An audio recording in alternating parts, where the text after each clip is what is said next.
Hi, my name is Amiyah. This project is a composting bin. I started with the prototype of what I wanted the compost bin to look like. But in final decision, we decided to buy one so I could assemble it. And so I guess this is more of a product review more than anything. The instructions are not very clear, so you kind of have to go with the flow and do the best you can. It also comes in Japanese if you feel as though you would like to read it through that, but I just used the English version.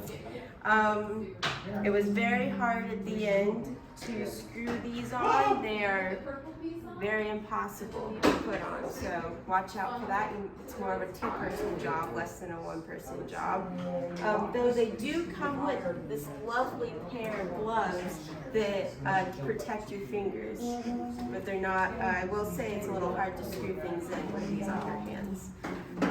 It also comes with a screwdriver, and that's about it, things that you need for it. The easy part was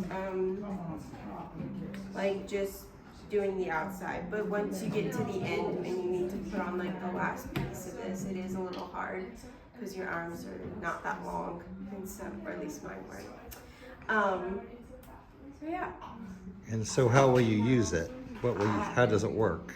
So how I will use it, because it is a compost bin, it's obviously going to compost things. You just churn it, and it actually comes with a divider on the inside if you want to divide your compost, though I will not just do the same thing on both sides, but I know some people are particular. It calms your OCD if you have it. Yeah, I mean, it's not that deep. You could stick your whole arm in there. I hope that I never will have to stick my whole arm in compost because compost is a little gross. But yeah, I'm going to be using it for a garden. Compost is very efficient, and you really shouldn't have a garden without compost because the plants need nutrients, and there's not the most healthiest way is to just give it back by putting things back in the ground. So, yeah.